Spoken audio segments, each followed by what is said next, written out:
오늘의 주요 뉴스입니다. 정부가 코로나19 확진자가 안정적으로 감소할 경우 2주 뒤 사회적 거리두기 단계를 완화를 검토하겠다고 밝혔습니다. 다만 오는 31일까지는 현행 거리두기 단계를 예정대로 유지할 필요가 있다고 덧붙였습니다. 문재인 대통령이 지금은 3차 재난지원금을 지급하는 상태라며 4차 지원금 지급을 논의할 때가 아니라고 밝혔습니다. 또 3차 지원금으로 부족하다면 그때 4차 지원금을 논의해야 한다면서도 소상공인과 자영업자 피해가 지속한다면 4차 지원금을 더 두텁게 지원하는 방식이 당연하다고 말했습니다. 미국 질병통제예방센터 CDC가 코로나19 감염의 59%는 무증상자로부터 전파가 이루어지는 것으로 추정했습니다. CDC는 코로나19 확산을 효과적으로 통제하려면 유증상자 격리와 함께 무증상자에 의한 전염 위험을 줄이는 노력이 필요하다고 강조했습니다. 파우치 미국 전염병 연구소장은 아스트라제네카 등 백신 데이터가 FDA에 곧 보내질 것이라며 수주 안에 추가 승인될 것으로 전망했습니다. 지난달 8일 세계 최초로 백신 접종을 시작한 영국은 접종 역량을 확대해 3월부터는 공수의 조치를 완화할 계획입니다.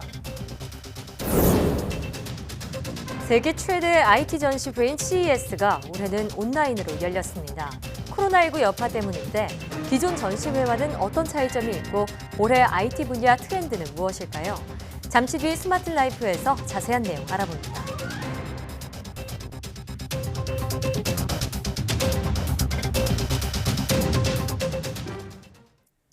시청자 여러분 안녕하십니까? 사이언스 투데이 시작합니다. 코로나19 확산을 막기 위한 사회적 거리두기 조치가 2주 동안 연장에 들어갔습니다. 이에 따라 수도권 2.5단계, 비수도권 2단계 거리두기와 5명 이상 사적 모임 금지 조치는 오는 31일까지 유지됩니다. 다만 카페는 밤 9시까지 매장 내 취식이 허용되고 수도권 헬스장과 실내 체육시설, 노래 연습장, 학원 등은 8제곱미터당 1명으로 인원을 제한해 운영할 수 있게 됩니다. 유흥주점이나 단란주점 등의 유흥시설과 홀덤펍 영업은 앞으로도 계속 금지됩니다. 이와 함께 설 연휴 대규모 이동에 따른 코로나19 재확산 위협을 줄이기 위해 다음 달 1일부터 2주 동안 철도 승차권은 창가 좌석만 판매하는 등 특별 방역 대책도 시행됩니다. 사회적 거리두기 방역수칙 조정에 따라 지난달 8일부터 문을 닫았던 서울 소재 국립문화예술시설이 다시 문을 엽니다. 다시 개관하는 시설은 국립중앙박물관과 국립현대미술관을 비롯한 국립박물관, 미술관, 도서관 9곳과 국립중앙극장 등 국립공연장 8곳입니다. 문화체육관광부 소속 박물관과 미술관, 도서관은 수도권에 적용하고 있는 사회적 거리두기 2.5단계 지침에 따라 이용 인원을 수용 가능 인원의 최대 30%로 제한하며 공연장은 2칸 띄어앉기를 적용합니다. 각 기관마다 이용 방법과 제한 사항이 달라 사전에 누리집을 통해 예약 제도 등을 미리 확인해야 합니다. 국립문화예술시설에 이어 서울시 산하 도서관과 박물관, 미술관 등 문화시설 운영도 재개됩니다. 서울시는 서울시와 자치구가 운영 중인 문화시설들에 대해 사전 예약제 등을 통해 이용 인원을 평소 정원의 30%로 제한하는 조건으로 운영을 재개한다고 밝혔습니다. 방문하려면 시설 홈페이지를 통해 이용 방법을 미리 확인한 후 마스크 착용, 발열 체크 등 방역 지침을 준수해야 합니다. 정부가 코로나19 확진자가 안정적으로 감소할 경우 2주 뒤 사회적 거리두기 단계 완화를 검토하겠다고 밝혔습니다. 중앙사고수습본부는 백브리핑에서 현 추세가 유지돼 환자가 안정적으로 줄기를 희망한다며 이같이 말했습니다. 다만 오는 31일까지는 현행 거리두기 단계를 예정대로 유지할 필요가 있다고 덧붙였습니다.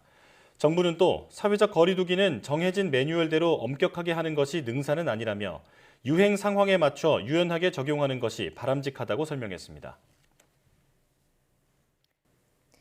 문재인 대통령은 지금은 4차 재난지원금 지급을 논의할 때가 아니라고 강조했습니다.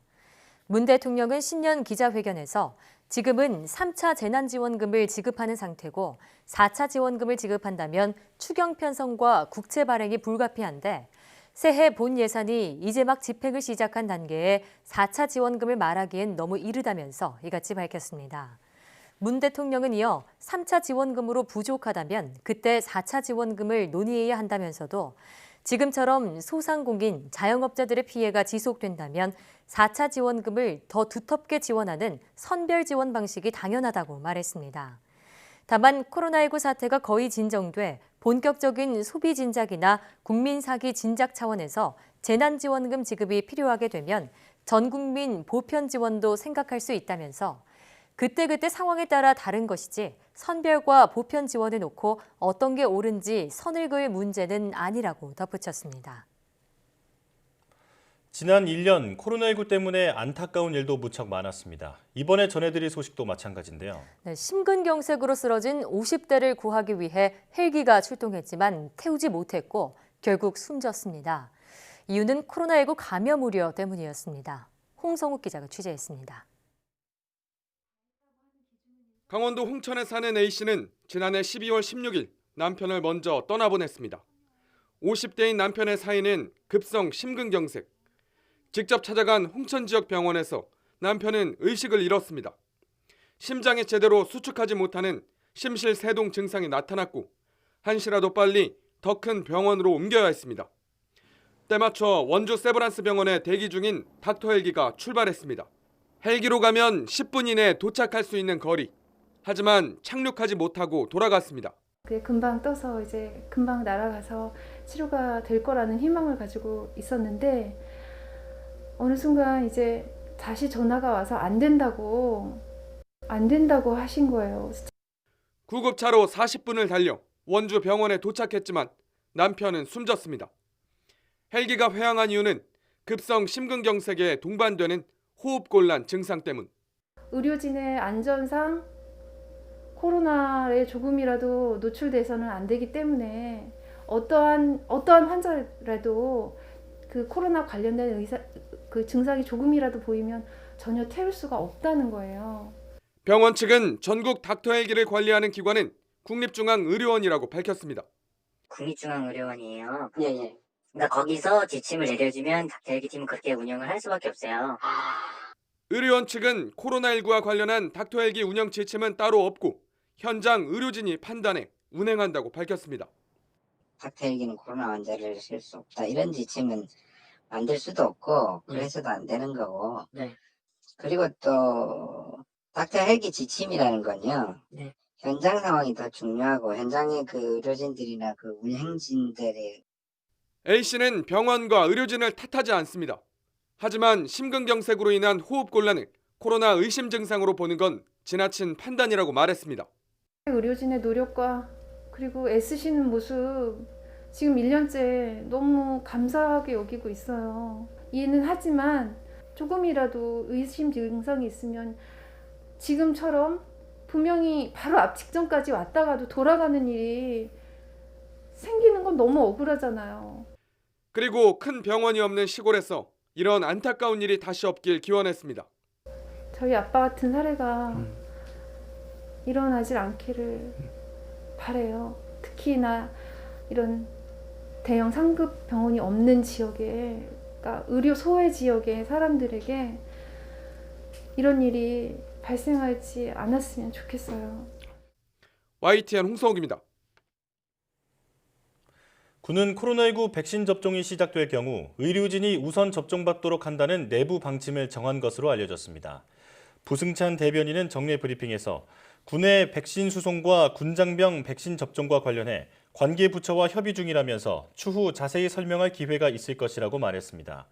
미군이 의료진과 안전관리 인력을 중심으로 모더나 백신을 접종한 가운데 우리 군도 일단 내부적으로 백신 접종 우선순위를 정하고 의료진에게 우선 접종할 것으로 알려졌습니다. 군내 거리두기 2.5단계를 2주 더 연장하기로 한 군 당국은 휴가와 외출 통제는 현행대로 유지하되 대대장급 이상 지휘관이나 부서장의 판단 아래 제한적으로 휴가를 허용하고 종교 활동 가운데 일부 대면 예배도 허용한다는 방침입니다. 요즘 날씨가 급격히 추워지면서 보조 배터리를 연결해 착용 내내 보온성을 유지할 수 있는 발열조끼가 인기인데요. 일부 제품이 온도 안전 기준을 초과해 저온 화상의 위험성이 있다는 조사 결과가 나오자 해당 업체들은 리콜하기로 했습니다. 차유정 기자가 보도합니다. 온라인에서 많이 찾는 발열조끼 제품들입니다. 발열조끼는 보조 배터리를 연결해 착용 내내 보온성을 유지할 수 있어서 요즘처럼 추운 날씨에 인기가 많습니다. 조끼형이 일반적이고 등만 따뜻하게 하는 백팩형도 있습니다. 그런데 소비자원 조사 결과 일부 제품에서 저온 화상 위험이 발견됐습니다. 전기용품 안전 기준을 보면 열을 발생시키는 의류의 표면 온도는 50도를 초과하면 안 되는데 4개 제품이 이를 초과했습니다. 네파 세이프티와 스위스 밀리터리, K2와 쿨핑의 일부 제품이 부적합 제품입니다. 고온 단계에서 네파 세이프티 제품은 평균 52도, 스위스 밀리터리 제품은 평균 64도, K2 제품은 57도, 콜핑 제품은 63도를 나타냈습니다. 소비자원은 해당 제품들이 장기간 접촉 시 화상이 발생할 수 있는 저온 화상 가능성이 있다고 지적했습니다. 조사 결과가 나오자 해당 제조사들은 모두 자발적으로 리콜을 실시하겠다고 답변했습니다. 일부 제품의 표면 온도가 의류 안전 기준에 부적합한 것으로 나타났습니다.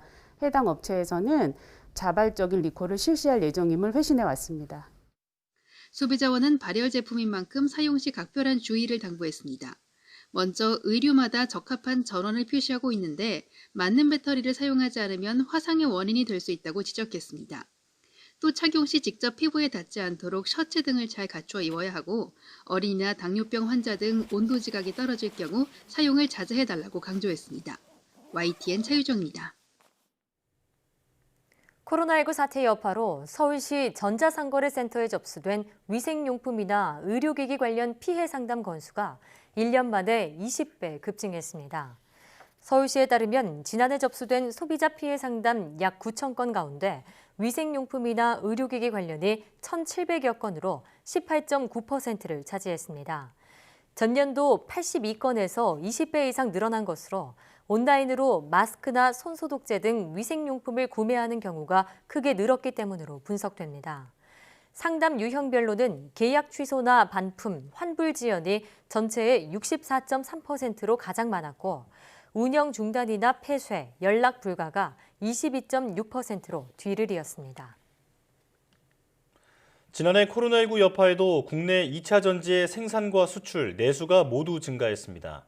산업통상자원부와 한국전지산업협회에 따르면 지난해 2차 전지 산업은 생산 23조 3천억 원, 수출 7조 2천억 원, 내수 5조 3천억 원을 각각 기록했습니다. 2019년과 비교해 생산은 20% 늘었고 수출은 2.9%, 내수는 11.6%씩 각각 확대됐습니다. 특히 수출은 5년 연속 증가세를 보이며 신기록을 경신했습니다. 세계 전기차 시장 규모가 커지면서 전기차용 리튬이온 배터리 중심으로 성장세가 뚜렷했습니다. 유럽과 미국, 중국 등 주요국의 친환경 정책 영향으로 전기차 에너지 저장 장치인 ESS 등 전방 산업 시장이 커지면서 2차 전지 수요가 더욱 커질 것으로 기대됩니다. 대한민국 녹차 수도 보석이 올해 3대 사회간접 자본과 5대 뉴딜 정책을 통해 이른바 블루 이코노미 실현에 나섭니다. 풍부한 문화와 관광 자원을 활용해 남해안권 최대 규모의 해양 레저 관광지로의 도약을 꿈꾸고 있습니다. 김범환 기자입니다. 대하소설 태백산맥의 배경지역 중도 방죽에는 갈대밭이 그림처럼 펼쳐져 있습니다. 산책로와 함께 멋진 나무다리도 놓여 인기입니다. 문화과 역사기행 1번지인 벌교에 문화복합센터, 생태공원, 야간 조명탑, 장도 테마로드, 그리고 고성열차, 태백산맥 테마파크 등 많은 사업들이 이루어지면 관광객도 늘어나고 활기찬 지역경제가 기대됩니다. 벌교에는 이미 갯벌 해양 테마공원과 가고 싶은 섬 가꾸기 사업이 진행돼 기대를 모으고 있습니다. 무엇보다 올해 보성에서는 보성 군민의 10년 염원인 도시가스 공급 사업이 시작됩니다. 도시가스 비용이 저렴하므로 경제적으로 굉장히 도움을 줘서 일상생활이나 영업에 많은 도움을 줄 것으로 생각합니다. 보성형 뉴딜은 관제센터 통합과 복지 사각지대 해소 등 스마트와 복지, 농림축산, 청년 인구, 관광 등 5가지 분야로 추진됩니다. 올해 우리 보성군은 1조 원 규모의 3대 SOC 프로젝트와 5대 뉴딜을 추진합니다. 회청과 벌교를 잇는 해양 관광벨트를 구축하고 벚제, 차박물관, 명랑다운을 연계한 대규모 테마파크를 조성해서 남해안 최대 해양 레저 도시로 도약할 계획입니다. 보성군은 고속철도 개통과 세계차 엑스포를 앞두고 한 발 빠른 소통과 두 발 빠른 행정, 그리고 안전하면서도 지속 가능한 먹거리 사업 발굴로 국민의 행복 지수를 높일 방침입니다. YTN 김범환입니다. 강원 지역에서 발견된 야생 멧돼지의 아프리카 돼지열병, 즉 ASF 바이러스 감염 사례가 500건을 넘어섰습니다. 강원도는 2019년 10월 첫 발생 이후 지금까지 강원 지역 8개 시군에서 야생 멧돼지 감염이 모두 501건 발생했다고 밝혔습니다. 전국에서 발생한 957건 중 52%가 강원 지역 감염 사례입니다. 지역별로는 화천이 348건으로 가장 많고 인제 42건, 양구 36건 등이며 강원도 최남단 지역인 영월에서 8건, 태백산맥을 넘은 양양 지역에서도 2건이 발생했습니다. 환경부는 ASF 바이러스 확산을 막기 위해 강원과 경기 접경 지역에 960억 원을 들여 1200km에 달하는 광역 울타리를 설치했고, 강원도는 수렵장을 운영해 야생 멧돼지를 포획하고 있지만 바이러스가 계속 남하하고 있어 양돈 농가의 불안이 커지고 있습니다.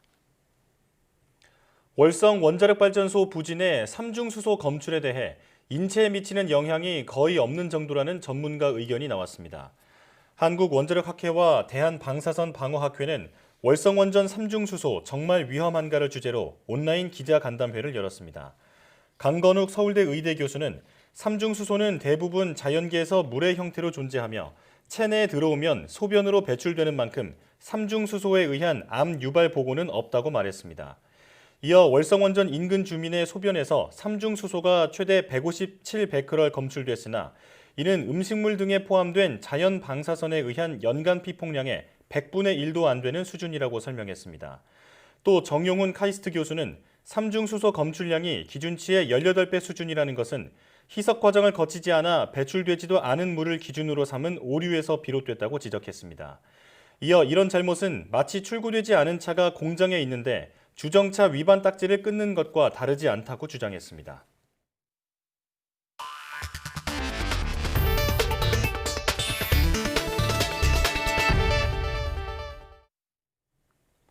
노르웨이에서 화이자와 바이오엔테크가 공동 개발한 코로나19 백신을 접종한 뒤 사망하는 사례가 잇따르면서 백신 안전성에 대한 우려가 커지고 있습니다. 이 틈을 타고 중국과 러시아는 자국산 백신이 더 안전하다며 마케팅에 열을 올리고 있습니다. 보도에 강성옥 기자입니다. 노르웨이에서 화이자의 코로나19 백신을 접종한 뒤 사망한 사람은 지금까지 29명으로 집계됐습니다. 하루 사이에 6명이 늘었습니다. 노르웨이에서는 유전자 합성 방식의 화이자 백신만 접종하고 있으며 지금까지 4만 2천여 명이 접종한 것으로 집계되고 있습니다. 화이자 측은 사망 원인을 조사하고 있다면서 지금까지의 백신 부작용 발생 건수는 예상했던 수준이라고 이메일 성명에서 밝혔습니다. 노르웨이의 사망자는 모두 75세 이상이고 기저질환이 있었던 것으로 알려졌습니다. 노르웨이 의학청은 요양원 거주자 13명에 대해 부검을 실시한 결과 백신의 부작용이 사인일 가능성이 있다고 밝혔습니다. 백신 접종 후 사망 사례와 관련해 정부 보건당국이 백신 접종의 영향 가능성을 언급한 것은 이번이 처음입니다. 노르웨이에서는 나머지 사망자 16명에 대해서도 백신 연관성에 대한 조사가 진행되고 있습니다. 앞서 미국과 이스라엘, 포르투갈 등에서도 화이자 백신 접종자 가운데 사망자가 발생했습니다. 미국에서는 50대 의사가 숨졌고 포르투갈에서는 40대 간호사가 목숨을 잃었습니다. 이스라엘에서는 70대와 80대 노인 2명이 숨졌습니다. 하지만 이들 국가에서 발생한 사망 사례와 백신의 연관성은 아직 확인되지 않고 있습니다.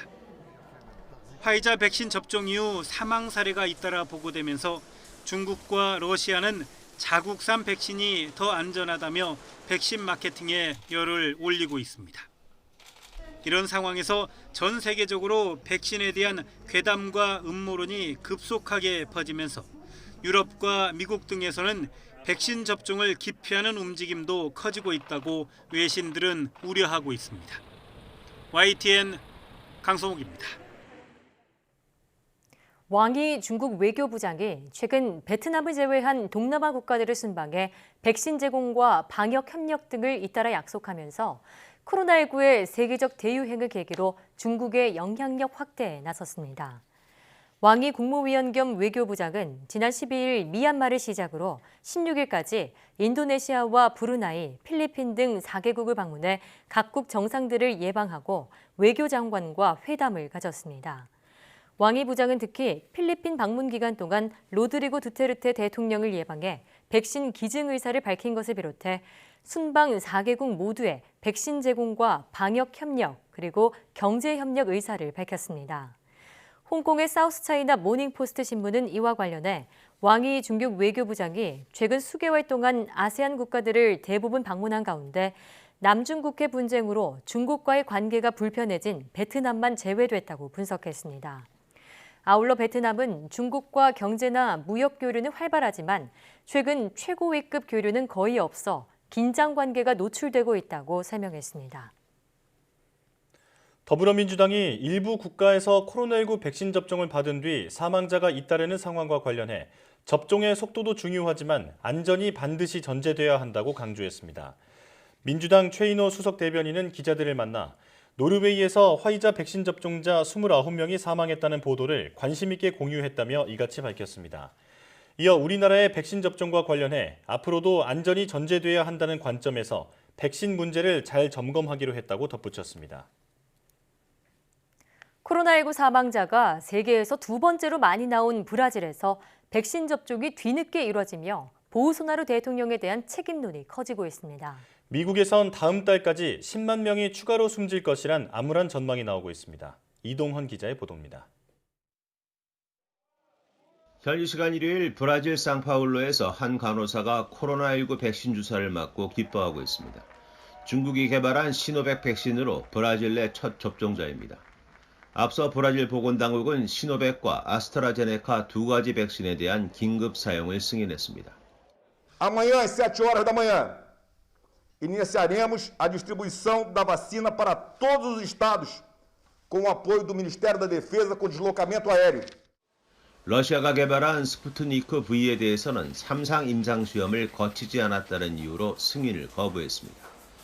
20만 명 이상이 숨져 미국 다음으로 많은 코로나19 사망자가 발생한 브라질의 백신 접종은 아르헨티나와 칠레 등 주변국에 비해 한 달 가까이 늦었습니다. 때문에 코로나19 방역에 실패한 보우소나루 대통령의 퇴진을 요구하는 시위가 이어지고 있고 야당은 탄핵을 추진하겠다고 밝히고 있습니다. 한편 연일 3,000명이 넘는 사망자가 발생하고 있는 미국에선 다음 달까지 10만 명이 추가로 숨질 수 있다는 암울한 전망이 나왔습니다. 바이든 행정부의 백악관 비서실장을 맡을 론 클레이는 CNN 방송에서 현재 40만 명 가까운 미국 내 코로나19 사망자가 5주 안에 50만 명까지 늘어날 수 있다고 전망했습니다. 그러면서 트럼프 행정부로부터 매우 어려운 상황을 물려받았지만 바이든 대통령 취임 100일까지 1억 회분의 백신을 접종해 상황을 반전시킬 것이라고 말했습니다. YTN 이동원입니다. 코로나19 전체 감염자의 59% 이상이 증상 발현 전에 잠복기 감염자나 무증상 감염자로부터 전파된 것으로 추정됐습니다. 미국 질병통제예방센터 CDC는 지난 7일 미국 의사협회 학술지에 발표한 논문을 통해 이같이 밝혔습니다. 논문에 따르면 감염 후 증상이 전혀 없었던 무증상자에 의한 전파는 전체 감염의 24%를 차지했습니다. 감염 후 아직 증상은 없지만 전염력은 있는 잠복기 감염자에 의한 전파는 35%를 차지해 전체 감염의 59%가 무증상자와 접촉해 발생한 것으로 추정됐습니다. 연구진은 이번 연구 결과가 코로나19의 확산을 효과적으로 통제하려면 유증상자를 찾아 격리하는 것과 함께 무증상자에 의한 전염 위험을 줄이는 노력이 필요하다는 것을 시사한다고 설명했습니다.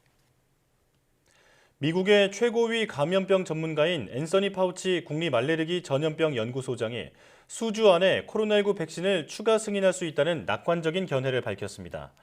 조 바이든 차기 행정부에서도 역할을 이어가게 된 파우치 연구소장은 현지 시각 17일 NBC에 출연해 아스트라제네카와 존슨앤존슨의 백신 데이터가 2주 안에 FDA에 보내질 것으로 생각한다고 말했습니다. 이에 따라 미국의 경우 모더나와 화이자 백신을 포함해 올해 1분기 안에 모두 4종의 백신 확보 가능성이 더욱 커진 것으로 전망됩니다. 또 차기 대통령 취임 100일 이내에 백신을 1억 회분 접종하겠다는 바이든 당선인 약속과 관련해 분명히 실현 가능한 일로 의심의 여지가 없다고 말했습니다. 전 세계에서 가장 먼저 코로나19 백신 접종을 시작한 영국에서 356만 명이 백신을 맞은 것으로 파악됐습니다. 영국은 백신 접종 역량을 대폭 확대해 오는 3월부터는 코로나19 봉쇄 조치를 단계적으로 완화한다는 계획입니다. 김원배 기자가 보도합니다. 지난달 8일 세계 최초로 코로나19 백신 접종을 시작한 영국. 현지 시각 15일 기준으로 약 356만 명이 백신 1회차분을 맞았습니다. 44만여 명은 이미 2회차 접종까지 완료했습니다. 16일 기준으로 영국의 코로나19 누적 확진자는 335만여 명으로 백신 접종자가 처음으로 누적 확진자 수를 앞질렀습니다. 백신 접종 역량을 확대하기 위해 잉글랜드 지역에서 대규모 접종센터 10곳이 추가로 문을 연다고 영국 언론들이 전했습니다. And our target is by September to have offered all the adult population a first dose. If we can do it faster than that, great, but that's the roadmap. 확진자 증가세가 주춤하고 백신 접종자들이 늘어나면서 영국 정부는 3월부터 봉쇄 조치를 완화할 수 있을 것으로 기대하고 있습니다. 도미닉 라브 영국 외무장관은 가능한 빨리 전면 봉쇄 조치에서 벗어나고 싶다면서 기대하기는 3월까지 이러한 결정을 내릴 수 있을 것이라고 말했습니다. 다만 봉쇄 조치 완화는 단계적으로 이루어질 것으로 알려졌습니다.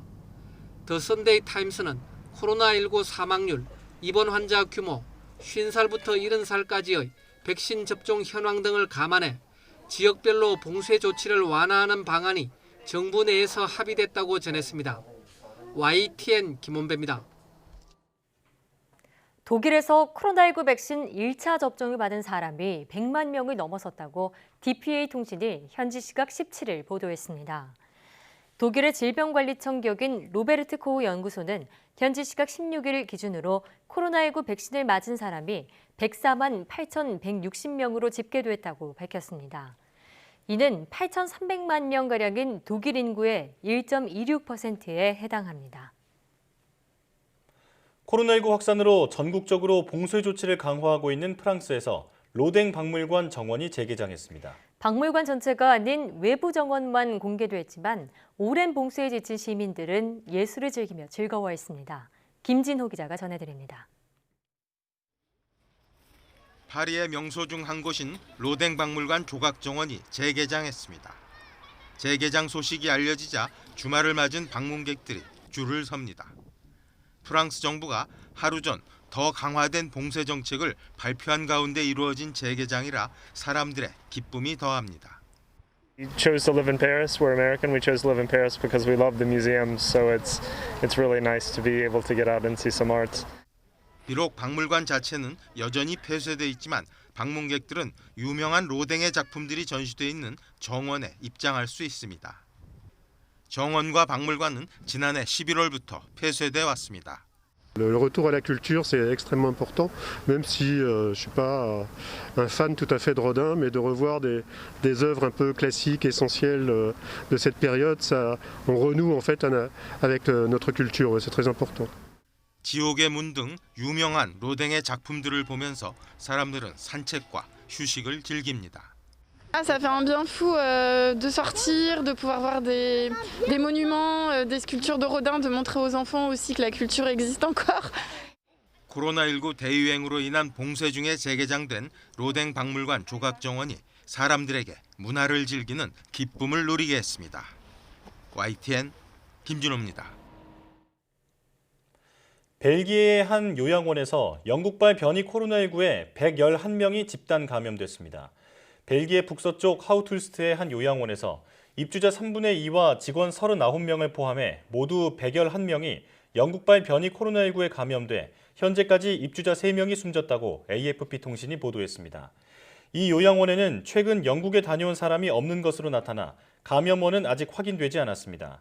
하우툴스트의 시민은 10,000명 정도로 요양원 집단 감염 사태 이후 모든 사회적 스포츠 활동이 금지됐습니다.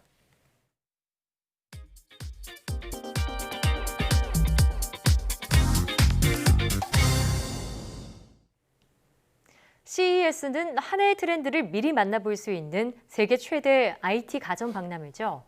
올해는 코로나19 확산으로 사상 처음으로 온라인으로 열렸는데요. 기존 CES와 어떤 부분이 달랐고 또 주목할 만한 제품은 어떤 것이 있었는지 스마트라이프에서 정리해 보겠습니다. IT 칼럼니스트 이호은 씨와 함께합니다. 어서 오십시오. 어서 오세요. 네. 자, CES 2021이 지난 1월 11일부터 14일까지 사상 처음으로 온라인으로 열렸습니다. 뉴스를 통해서 많은 보도가 되긴 했는데 어땠는지 자세히 설명해 주시죠. 이게 그 사상 최초의 All Digital CES라는 이름을 걸맞게 모든 행사를 이제 인터넷으로 진행했다라는 거 다들 아실 겁니다. 근데 뭐라고 해야 하나 솔직히 좀 굉장히 다른 행사처럼 느껴졌는데요. 예전에 이 라스베가스에서 열린 CES는 좀 거대한 쇼핑몰을 돌아다니는 그런 느낌이 더 가까웠거든요. 볼 것도 많고 봐야 할 것도 많고 또 우연히 만나게 되는 새로운 제품도 있었습니다. 어떤 제품이 실제로 인기가 많고 또 어떤 제품이 과대 포장됐는지 확인하는 그런 재미도 있었고요. 또 실제 제품이나 기술을 직접 보고 만지는 재미가 있었는데요. 이번 온라인 전시는 제가 익숙하지 않아서 그런 건지 모르겠는데 일일이 찾고 클릭하고 기다리고 이런 부분이 좀 많이 피곤하더라고요. 또 코로나 여파 속에서 글로벌 기업들이 좀 진일보한 기술을 보여줬다는 이런 평가가 나오긴 하지만 온라인으로 개최된 데다가 이 참여 기업이 한 반토막 정도로 주는 등 흥행 성적은 그리 좋지 않았다라고 알려져 있는데요. 올해 CES 참가 기업 수는 1,961곳으로 지난해보다 약 4,400개에서 절반 정도로 줄었습니다. 이게 미중 무역 분쟁으로 인해서 중국 기업 중에서 많은 숫자가 빠진 그런 영향도 있지만 구글이나 현대차, 도요타 같은 좀 굵직한 업체들이 불참한 것도 좀 큰 아픔인 것 같습니다. 네, 이혼 칼럼니스트가 느끼기에는 행사 규모나 활기가 예전만 못했다 이렇게 말씀하셨는데 그래도 올해 IT 트렌드 어떤 건지 궁금해요. 일단 어떤 제품들이 나와 있던가요? 일단 크게는 TV, 자동차, 컴퓨터, 로봇으로 나눠볼 수 있을 것 같습니다. 여기에 더해서 5G 연결성과 스마트 시티를 이제 손꼽기도 하는데요. 이건 개별 제품으로 선보였다기보다는 5G 연결이 가능한 제품 관련 이야기가 좀 많이 나왔다. 그렇게 보시면 될 듯합니다. 아시다시피 이 CES가 원래는 TV와 가전제품이 중심이 있는 거고요. 스마트폰이나 자동차 같이 그때 인기가 많은 제품군이 함께 선을 모였었는데요. 올해는 이 코로나19 때문에 생긴 뉴노멀 시대의 라이프 스타일과 이 코로나19가 사라지면 어떻게 살 것인가 이 두 가지 테마로 전시가 진행됐다라고 볼 수 있을 것 같습니다. 그러다 보니까 컴퓨터나 자동차, 로봇 등이 다른 해에 비해서 좀 크게 부각된 면이 있는데요. 특히 저 개인적으로는 이 산업 간 경계가 완전히 좀 무너지고 있다라는 느낌을 받았습니다. 지금까지 우리 회사가 무엇을 했는지, 우리는 어떤 회사인지 이렇게 스스로를 규정하던 것들이 완전히 의미가 없어진 그런 시대가 온 것 같다라고 해야 하나요? 자, IT 산업계의 뉴 노멀을 미리 볼 수 있었던 시간인 것 같은데 산업 간 경계를 허무는 기술로 관광객들의 이목을 끌었다 이렇게 정리해 볼 수 있겠습니다. 자, 그렇다면 구체적으로 어떤 기업들이 있었는지 소개해 주시죠. 예를 들어 이 한글과 컴퓨터에서는 드론과 가정용 로봇을 선보였습니다. 이 사무용 소프트웨어를 만드는 회사에서 웬 드론일까라고 생각하실 수 있는데요. 이 드론을 만들고 싶은 것이 아니라 드론 플랫폼 서비스를 만들고 있다고 합니다. 분야는 다르지만 어차피 같은 소프트웨어를 만드는 거니까요. 또 소니에서도 에어픽이라는 촬영용 드론을 개발했습니다. 소니의 고해상도 카메라를 장착해서 찍을 수 있는 항공 촬영용 드론인데요. 그 밖에도 이 게이밍 노트북을 만들던 레이저에선 이 코로나19에 좀 대항할 수 있는 스마트 마스크를 내놨고요. 삼성에서는 집안일을 돕는 미래 가정용 로봇 핸디를 선보이기도 했습니다. 또 이 스스로 물체의 위치나 형태를 인식하고 이를 잡고 옮길 수 있는 팔도 달려있는 그런 로봇이죠.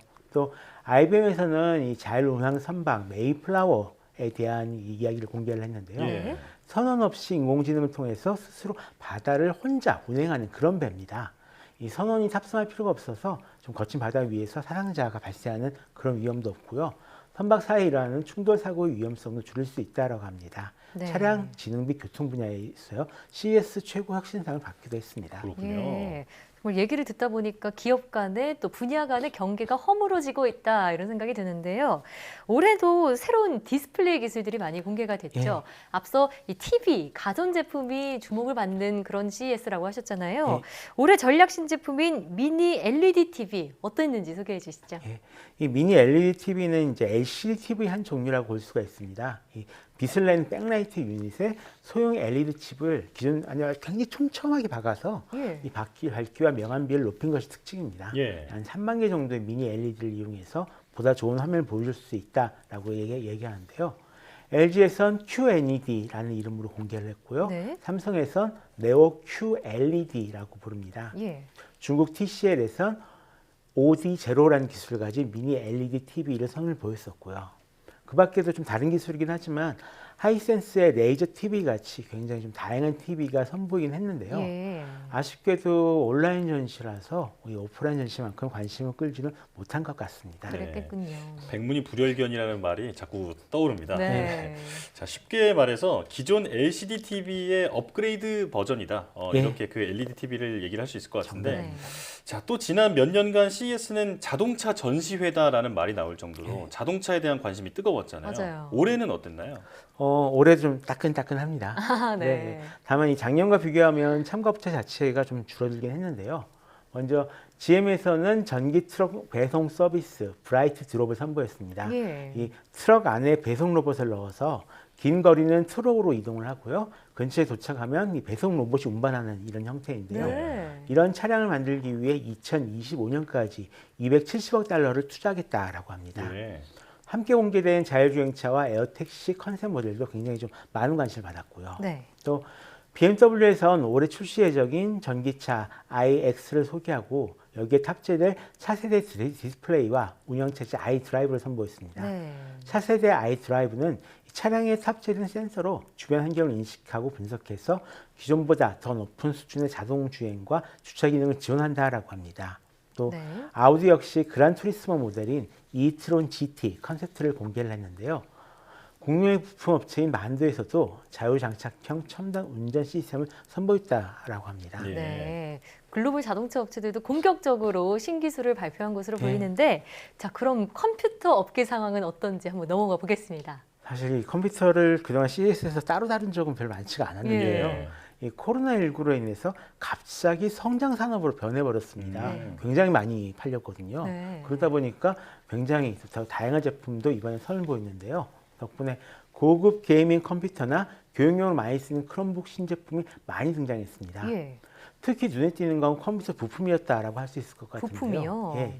AMD에서는 7나노 공정으로 만든 라이젠 5000 모바일 프로세서를 CES에서 공식 발표했습니다. 뛰어난 성능을 가지고 있으면서도 배터리도 오래 간다고 해서 라이벌인 인텔을 정말로 뛰어넘을 수 있을지 지금 사람들이 궁금해하고 있습니다. 또 인텔에서도 11세대 새로운 CPU를 발표했는데요. 그보다는 이 12세대로 알려진 코드명 엘더레이크 관련 정보가 더 흥미롭게 느껴졌습니다.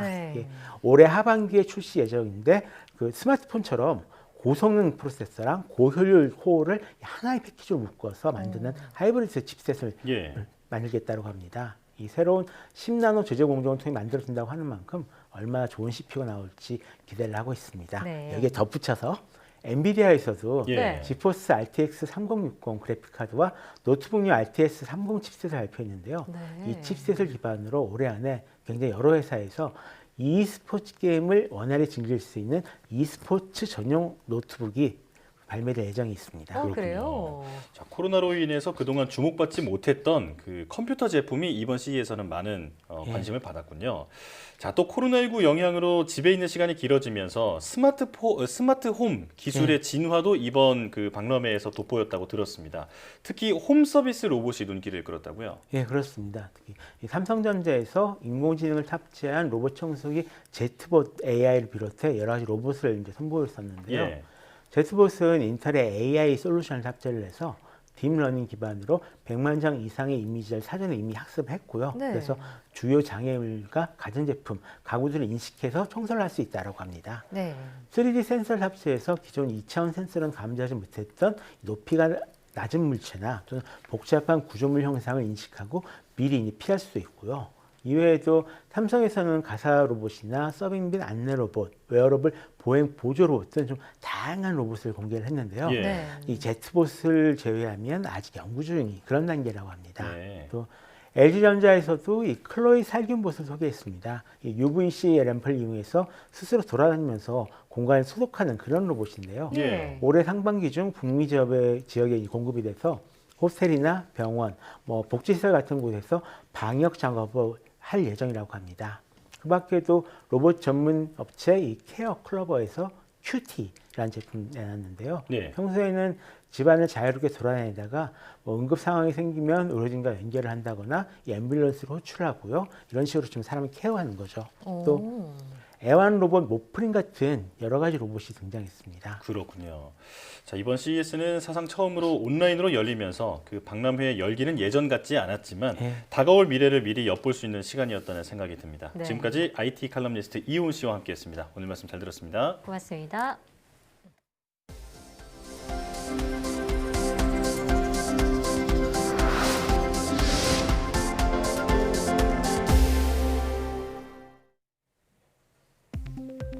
코로나19 검사에서 침을 이용한 타액 검사법과 코와 목구멍 속으로 면봉을 밀어넣어 검체를 채취하는 검사법이 정확도가 거의 같은 것으로 밝혀졌습니다. 캐나다 맥길 대학의 기욤 부틀레 라포르트 역학교수 연구팀은 비인두 면봉 핵산 증폭 검사와 타액 핵산 증폭 검사의 정확도를 비교한 16편의 연구 논문 자료를 분석한 결과 이같이 확인됐다고 밝혔습니다. 5,922명을 대상으로 한 이 검사에서 정확도를 뜻하는 민감도는 비인두 면봉 검사가 84.8%, 타액 검사가 83.2%로 거의 차이가 없었습니다. 연구진은 다만 이 두 검사가 증상이 없거나 약한 사람들만 대상으로 했기 때문에 증상이 뚜렷하게 나타난 사람에게는 비인두 면봉 검사가 더 정확할 수 있다고 설명했습니다. 아스피린이 방광암과 유방암 환자의 사망률을 낮추는 데 도움이 된다는 연구 결과가 나왔습니다. 미 국립암연구소는 암 진단검사를 받은 14만 명을 조사한 결과 아스피린을 매주 3번 이상 복용한 방광암 환자는 전혀 복용하지 않은 환자보다 사망률이 33% 낮았다고 밝혔습니다. 또 유방암 환자의 경우엔 사망률이 25% 낮았습니다.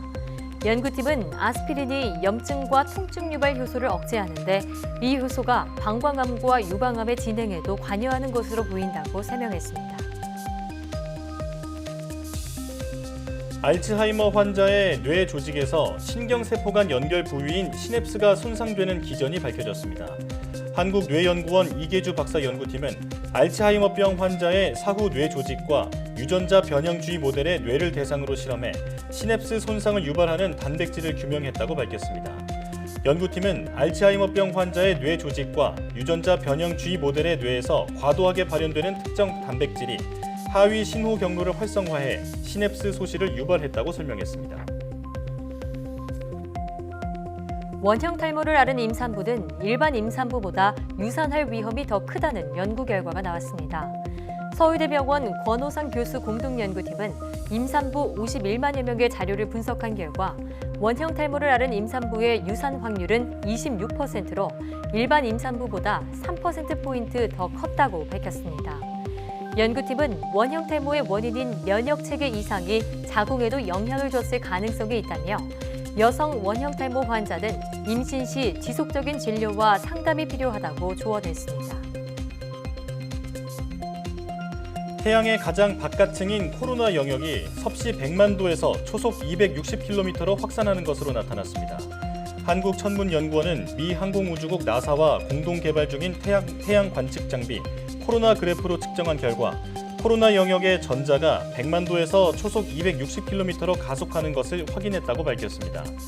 연구팀은 태양 코로나는 물리 법칙을 거스르는 과학계의 난제로 꼽힌다며 앞으로 코로나 그래프가 태양풍 가속 현상 등을 이해하는 데 도움될 것이라고 말했습니다.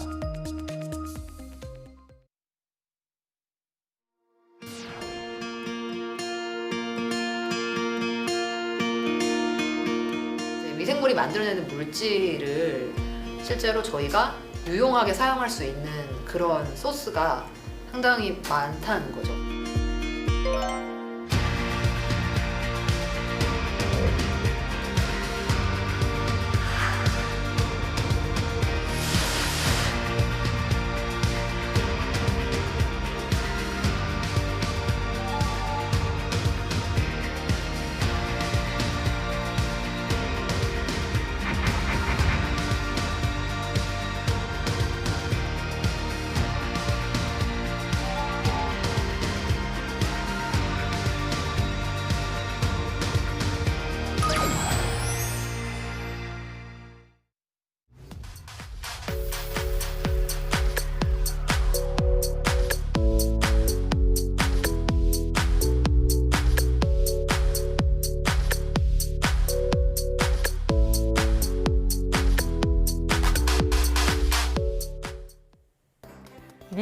눈에 보이지 않지만 생태계에서 많은 역할을 하고 있는데요.